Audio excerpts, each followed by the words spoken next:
Thanks for joining. Yeah, appreciate you taking the time to link with us. Yeah, absolutely. And I know it's you guys are from Indiana and it's been a wild ride, huh? Yeah. Yeah, man, it's been crazy. Yeah, even today too. I I feel know. like It's everything. It's been a roller coaster of a year for sure, and yeah, Pacer Nation. definitely. We'll definitely get to that. But I like to start talking a little music first. And one thing I want to ask all three of you is I'd love to know what you've been listening to lately. Yeah, I've listened to a lot of stuff. Um, I knew Triathlon. There's a band called Triathlon. They just put out a record called Funeral Music that's really fire. Cool. Really digging that a lot. Um, the band The Armed, uh, is super dope. They're about They're to drop a Pistons new record. fans too. Yeah, yeah. That's funny. That Billy Woods record is dope. Hmm. Um, I love the new Aesop record, Black Hole Superette. I think that shit's crazy. Yeah, yeah, a lot of Cool. different shit. Very nice. Yeah, I feel like I've been all over the place. I've been rocking with navy blue lately.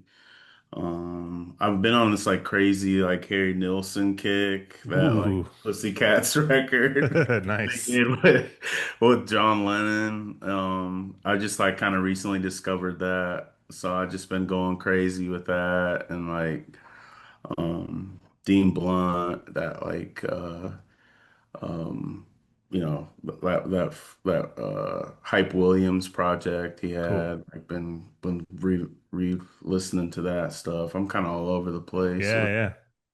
Yeah. Yeah, I've been listening to the new Jelly Haha. I like that record. Okay. I don't And know that one. What is that one? um it's an artist from LA. It's like upbeat electronic Sweet. stuff with a cool visual element. Sweet. Yeah. And I've been doing going back to Neil Young and Hmm. going back to all the Lorenzo Senni electronic stuff a bunch. Yeah. And all yeah, Navy Blue and all the Earl records I keep going back to. All right. Sweet. Very nice. Uh yeah, and as showcased in all of your picks, you guys definitely have a wide range of influences when it comes to your music, huh? For sure. Yeah. Yeah, Um abs- I would like to one thing I like to do is I have this ongoing playlist that everyone that comes on, I like them to add a song. If you got either with all three of you, or if you guys want to pick one song, what do you want to add to the playlist? And I like that you don't know what comes before it. Ooh, I go to what I just listened to. And the tracks so far have been kind of all over the place, so can really go anywhere. There's this band Gummy Fang that I've been listening to. The song Kick a Rock, the super Okay. fire, Kicking a Rock. Okay. Yeah. They're from Austin. Sweet. All right. I'll add that one. Um, but as I mentioned, yeah, you guys have quite diverse music tastes. I'm assuming that comes directly into how you guys write music as well, correct? yeah, absolutely. Yeah, yeah, Definitely listen to some of the more recent tracks. Like it's crazy when I go song to song how each one is like such a different vibe completely. You know, that song Guitar does sound like it could be some dream pop, indie rock stuff. And then yeah, you got plenty of other ranges and like when it comes to production of that, is there how do you kind of approach like what the vibe's going to be? Because it does jump around.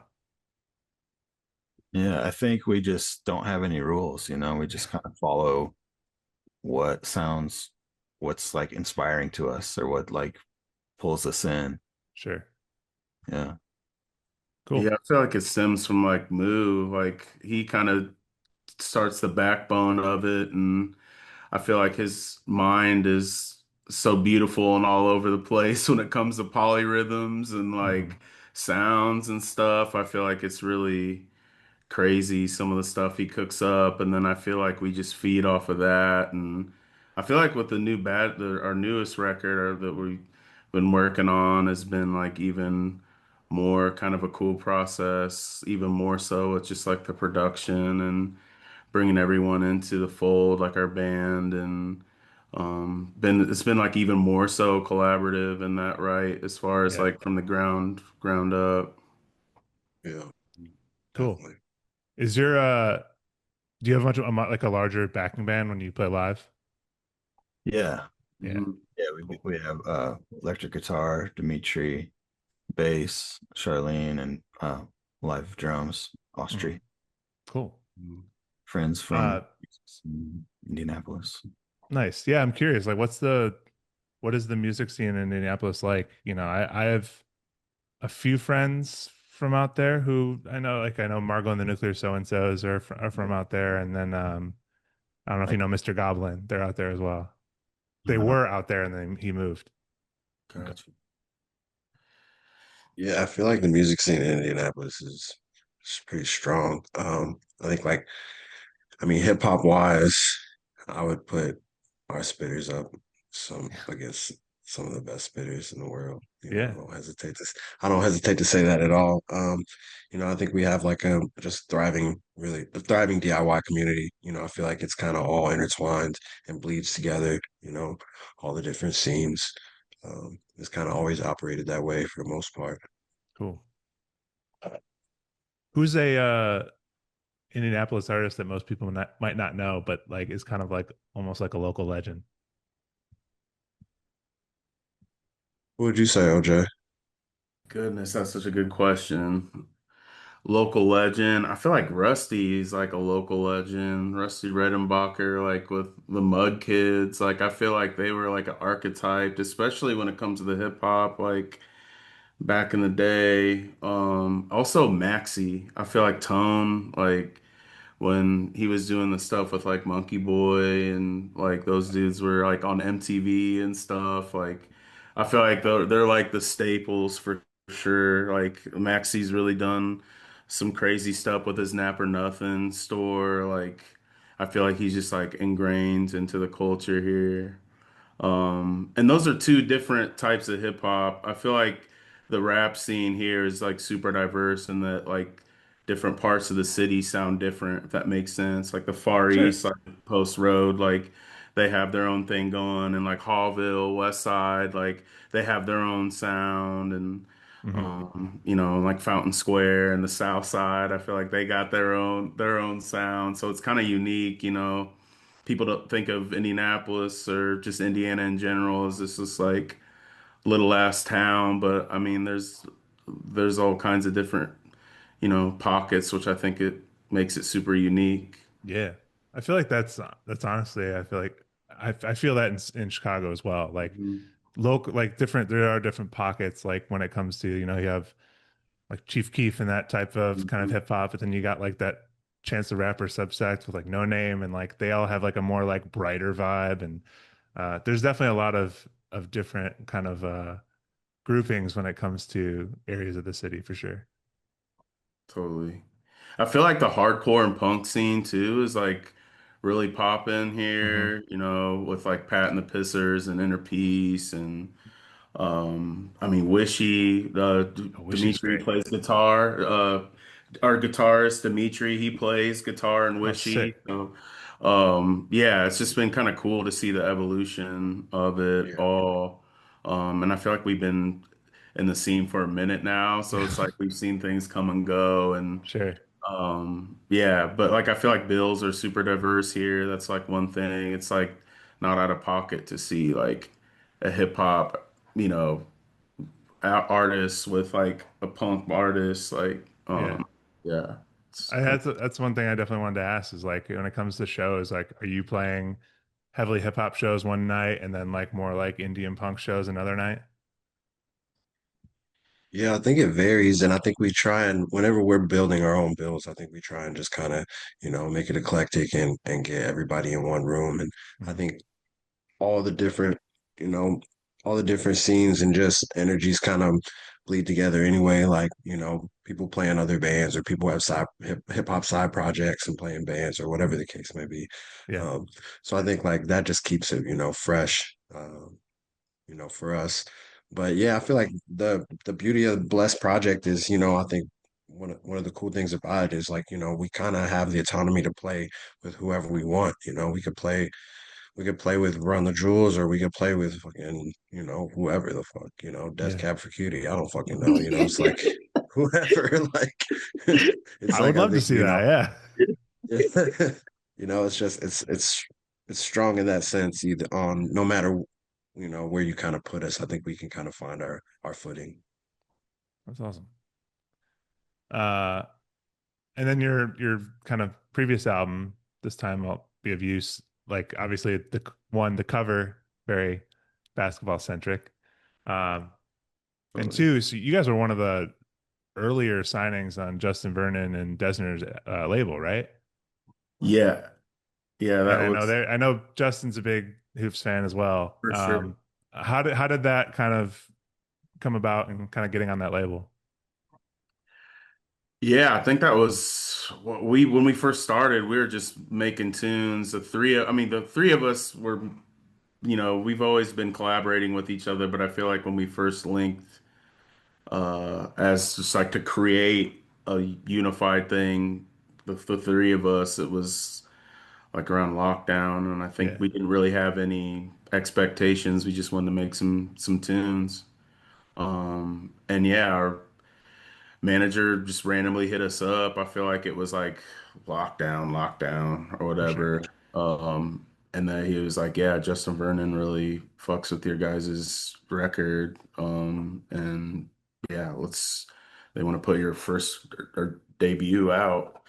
And yeah, it was kind of a crazy like roller coaster, just like, you know, everything went kind of quick when Mhm. everything was locked down and not going quick at the time. Um, but yeah, it was pretty crazy. Yeah. Cool. Yeah. Did you guys like meet with him and collaborate with him in any way or no? He is kind of like the mysterious He seems like shadow it. figure. It's like the voice, the shadow person that's talking and the voice is distorted, Yeah. The Wizard of Oz. Uh-huh. The Wizard of Oz, exactly, yeah. But the label was super supportive and really just like kind of saw the vision early, before we kind of even fully knew what it was. Yeah.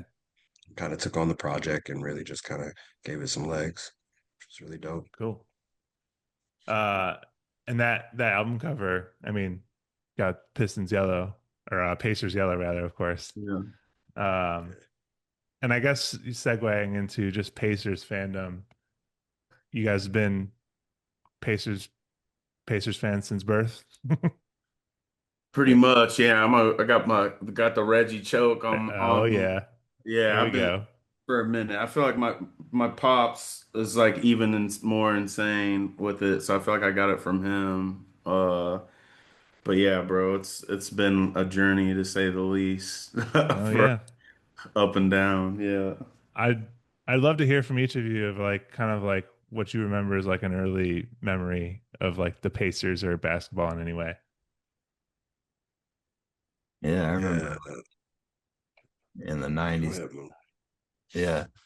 I remember like in the 90s going to my cousin's house and they had like the speakers screwed to the outside of the house, Mhm. and listening to the 90s games like in their backyard and playing with the cousins and stuff. Super like foundational childhood. Totally. It's awesome. Yeah. Yeah, I grew up in Gary, so everybody was Bulls fans, Hmm. coming up. I Uh didn't realize that. like that's at least my family was like Sure. they weren't really Pacers fans.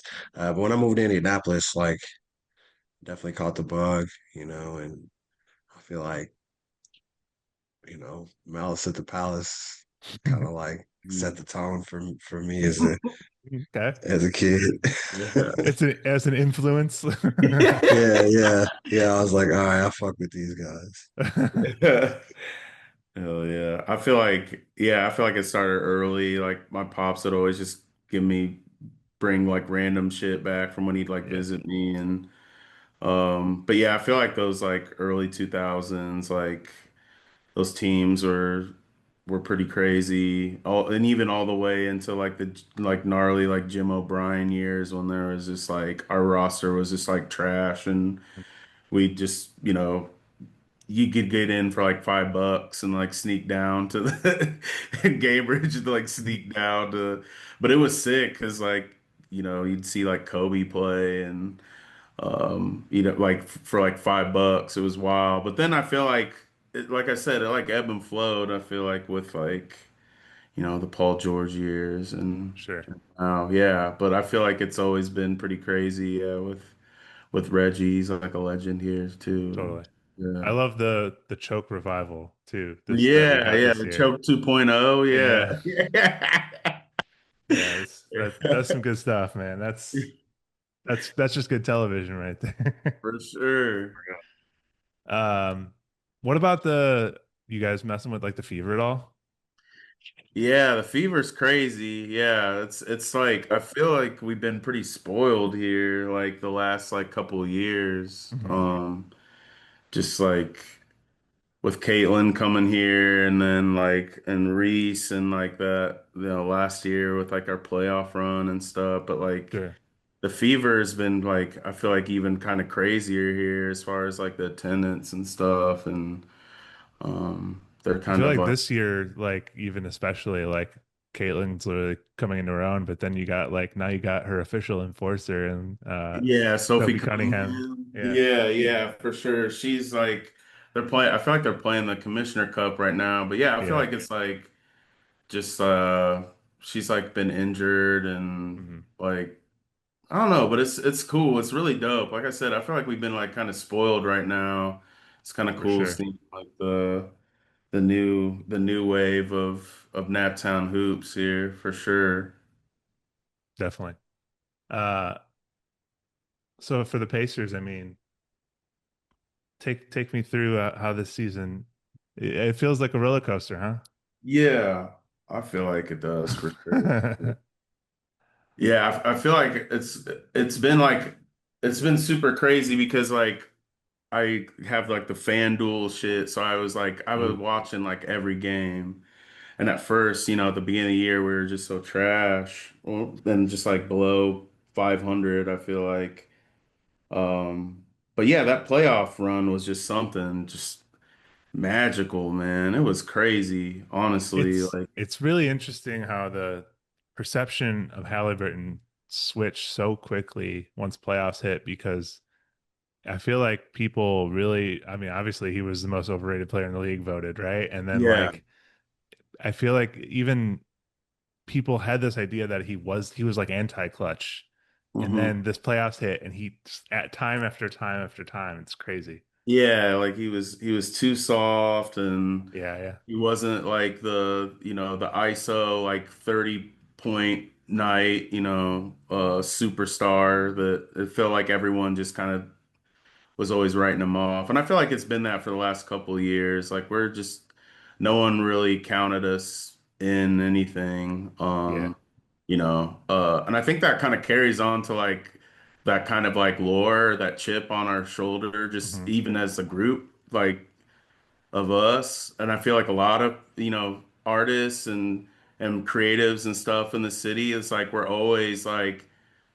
always overlooked or always, at the bottom of the list. We're always kind of just scrapping just to like even be understood. So I Hmm. think that just like that culture and that mentality, it bleeds through so many things here. But yeah, I think that I love it. I feel like everyone kind of um, they kind of embrace that Yeah, mentality, and it just kind of fuels. And you can like correlate that to like just the season, how it played off. for sure. It's like they represent us in a way. Yeah, for sure. Stuff the yeah, because when it comes to small market teams, I feel like Pacers are like uber small market team. Like, Yeah. and We're always the just, butt of the joke. You know what I mean? but honestly, to see Oklahoma City versus Indiana in the finals is like, I thought it was awesome to see Yeah, it was fire. It's performances pure like that. hoops. Yeah. Yeah. Um, and then we unfortunately had the game seven, which is like you're up here, and then Yeah. Yeah, Yeah. yeah. I feel like is this going to be a moment where you guys are like, I remember where I was. Yeah, I feel like that moment is gonna overshadow though even the win. You know, it's like Yeah, That's what well, Nick. So I've Nick, you heard years had the down the people say best that. line, point. You had the years best down the point line, the other day. that's what motherfuckers is gonna remember. Like they just gonna remember motherfucking Hallie getting hurt. Like I feel like that's gonna be like what sticks with people, when they first think about 2025. They're gonna be like, Yeah, oh shit. I think I heard Bill Simmons saying something like that too. It's just like people will remember that more than the win of the Thunder, which is Mm, Yeah. crazy. yeah, And it's wild just with the lore because we've been through this road so many times with the Yeah. Pacers. You know what I mean? You got the Malice of the Palace, Hmm. and then PG coming, he breaks his leg, like Team USA that summer. And then you got Oladipo, he's, taking it to 7 games against the Heatles and then tears his quad tendon. You know what I'm saying? Like, Hmm. and then we have rebuild from that. So there's this like weird kind of lore. I know people were always that was like the commentaries, like we had some the Pacers black magic, through the through motherfucker. through the Fucking Siakam. through the series and The through the playoffs or Thundertaker, whatever. But it's Yeah, like the it's Thunder crazy. Taker. Yeah, the Thunder so Taker, good. Pascal.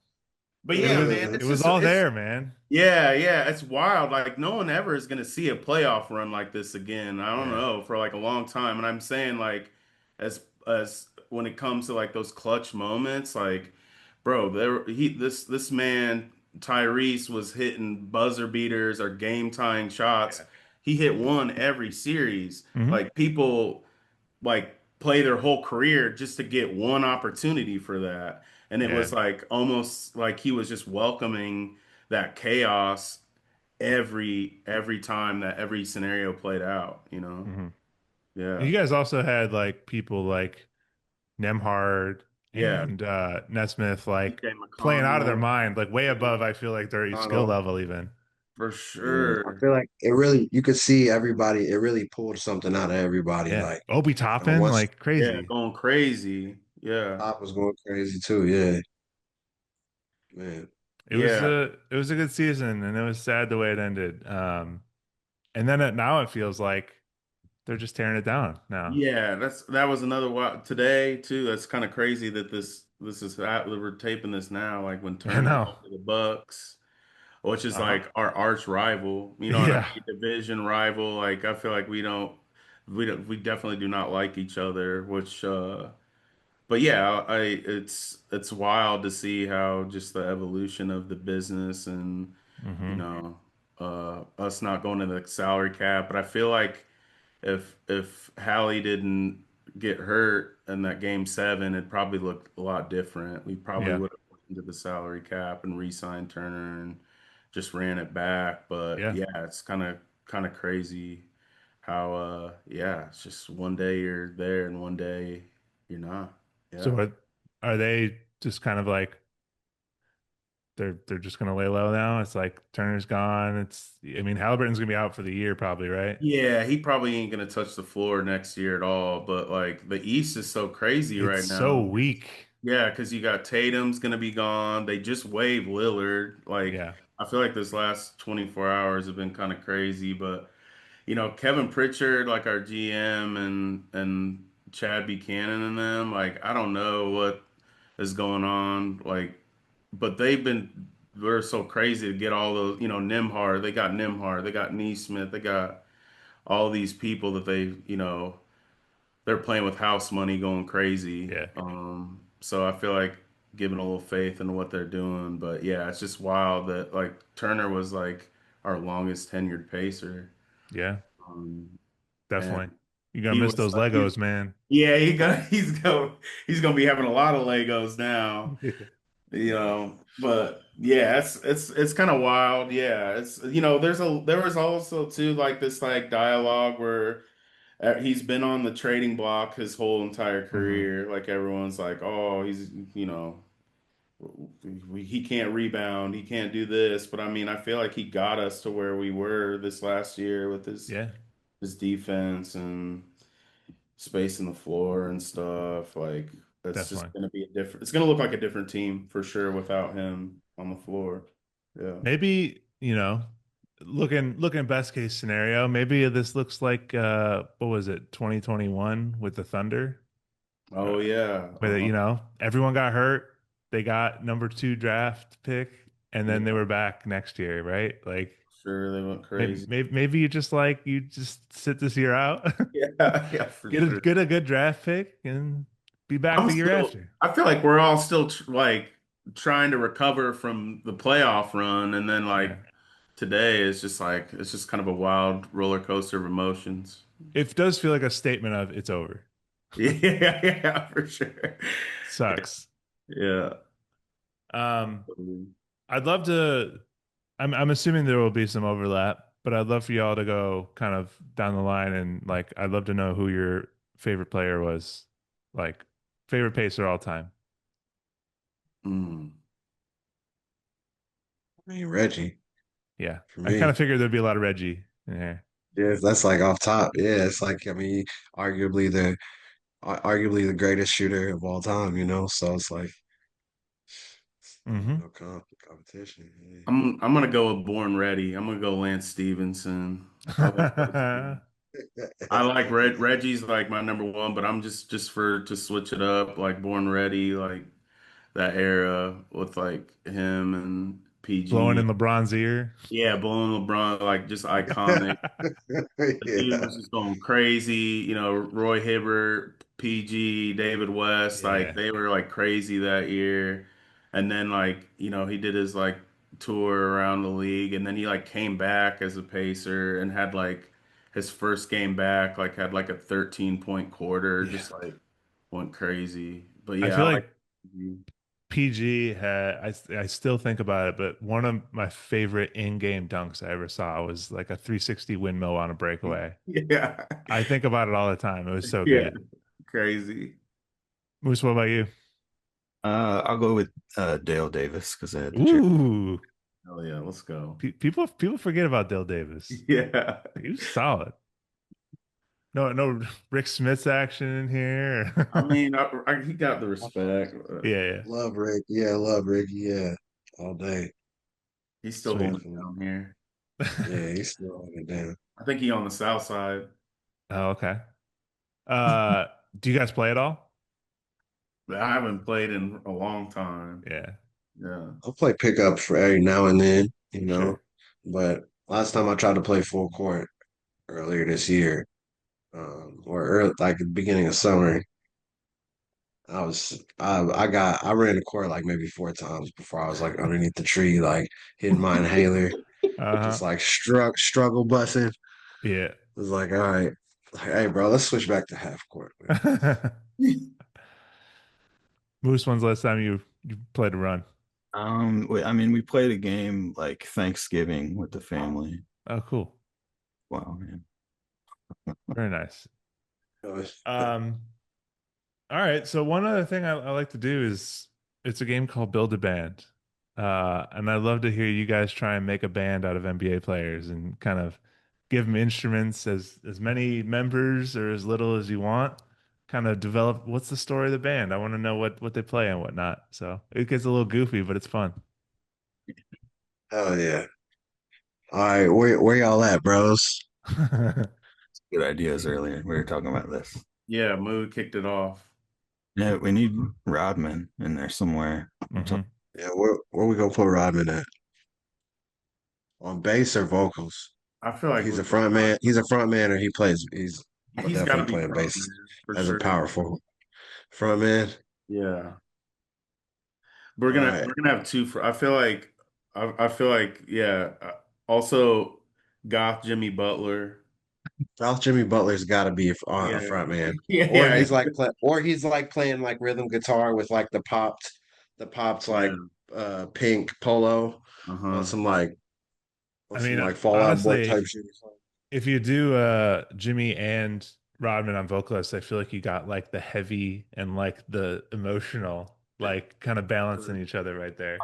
Yeah. Yeah, We're I also like that a talking lot. about Chris Anderson, Birdman. Ooh, Gonna have him on guitar. I feel like just like lead guitar. I like that. No Yeah. one's ever picked him before. Yeah. Yo. Yeah. That's good. Well, Ben Wallace on drums for sure. yeah, Oh Ben yeah. Williams on drums. Yeah, To me, this sounds like a pretty heavy band right now. Yeah, it's heavy for oh This is yeah. sure. getting This like you this is said, the armed. This is like We gotta pretty put intense yeah. stuff. I think there should be another lead vocalist and it's Meta World Peace. I I feel mean, like he actually put out rap albums. yeah, so you know what I'm saying? So Yeah, it's so kind he's of like like, so this is sounding like a new metal band. Yeah, yeah, like a new totally. metal fusion, you know what I mean? Rap, you know what I mean? And Yeah, I like like this. Dream, you know? I like Okay. that. Who we got on bass? Do we have three vocalists or what did You we do have? have three vocalists, but hey, I've heard two. You know, I've listened to the Blood Brothers before, but I ain't heard three vocalists before, I don't think. So we have Ben Wallace on drums, we have Birdman on the guitar, And three vocalists. and then three vocalists. So we need bass. What do we need? Bass and another guitar. We Uh, just need, yeah, we need bass. Yeah, for sure. ooh, damn, that's a good. I'm trying to think. Honestly, I think Siakam could fuck up the bass. Yeah, I feel like he would. Yeah, Spicy P on the bass for sure, 100%. That could be I hard. could And definitely see that. if we're going Thundertaker vibes, he can really bring Yeah, that goth he new can put. metal energy. Yeah, he can Oh put yeah, that mug in the drop D for sure. yeah. He's playing. He's definitely he's playing like a six string, like Damn, that's damn fucking. near hard though. Yeah, Spicy P on That the bass for that sure. strap is he's got the bass hanging down by his knees. Yeah, That, yeah, that shit, like that shit down there. yeah, like Fieldy. Yeah, right. Yeah, totally. Hell Yeah, I yeah, All like right. that. Yeah, yeah. any additional, any synth or extra guitars or anything? Ooh, yeah, that's a good. Then who would be on some synth? Oh, we should put. I know one thing. If we're gonna do like a new metal era, and we gotta have a DJ in there. You know what I'm saying? Like Oh, Slipknot or like something, and it's gotta like the be Executioners. yeah, it's gotta be Shaq. I feel like Shaq Oh should yeah. be the Shaq's got to be the DJ. Yeah, DJ Diesel. yeah. Mm-hmm. That's solid. he could spit some bars if he wants to. That's true. Yeah. We could hop in a What's couple on of synth songs. though? Synth could be hard though. I mean, this could be a, broken social scene level of members if you want. It's like Slipknot, this shit. And Totally. who playing trash cans? Oh, I did have someone come on, drafted Pat Beverly playing the dumpster. oh, okay. Nice. I actually could see that. Yeah. That's very fitting for him. Yeah, Rhythmic dumpster. Yeah. yeah, All right. You feel good? You feel good about this band? Yeah, I feel good. yeah. I do. I think this is. I got a good feeling about it. It's like on some like Black Devo shit, but Mhm. like also on some like Linkin Park shit. It's It's like like early Linkin Park, totally. Mhm. yeah, definitely in the end type shit. Yeah. Love it. Oh man, that's amazing. The one last thing I'll do, which is something I don't do very often, and since the Pacers had such unfortunate luck in the playoffs, I do a thing where it's called an NBA tarot card. Nice. I got a bunch of just trading cards, just Cool. random. It's different eras, everything. So I want you guys to, maybe we could pull a card and see what that means for next season for the Pacers. Let's do it. So pick which deck you want to take out of. You got it, Moo. Left. This one or this one? The first one. Okay. All right. So what we're gonna do, I'm just gonna Just fan them out, and you tell me where to stop. So I'm just gonna keep going like this, back and forth, and tell me where to stop. Stop. All right. Well, I don't know what to make of this. Adrian Caldwell. Let's see. To be honest, I don't know much about him, Yeah, I but he don't is know.